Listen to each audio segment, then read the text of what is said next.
After historic reductions in 2025, the crime situation in St. James is threatening to get out of control. The church says stakeholders must redouble their efforts to ensure the peace is not lost. Details in this report.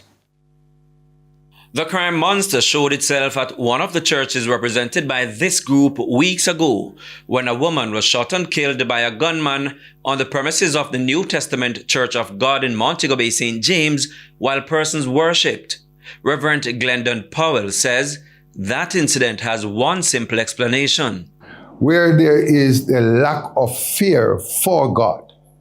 And why is this happening?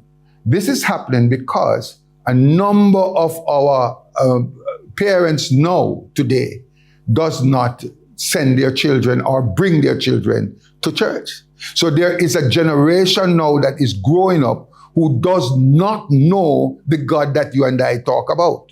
The clergyman accepted fixing crime is not solely the state's responsibility and say they are prepared to do more work in crime-plagued communities. We represent churches in St. James. And some churches are not a part of the St. James Ministers Fraternal. We want every church to become a part of the St. James Ministers Fraternal, where we can sit down and we can collaborate and put plans in place to stem that monster of crime. Right now, we are planning from the St. James Ministers Fraternal what we call a motorcade, where we want every church to become a part of it, where we are going to be going through and through the communities, declaring the name of the Lord Jesus Christ, declaring that Jesus Christ is the answer for the problem that we have. The group says they are also trying to help repair the relationship between police and residents in Granville, St. James,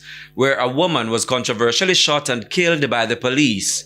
In that incident, the policeman has since been charged for murder. The peace management continued to make inroad in the communities. Up to the shooting in Granville, we went and we ministered to talk to the family. We always are in all the volatile communities. We go in where it's Salt Spring, Flankers, Norwood, Glendavon, wherever, Canterbury, the St. James Ministers Fraternal and the PMI, is in these communities. The clergymen were addressing members of the media at a press briefing on Wednesday. Prince Moore, TVJ News.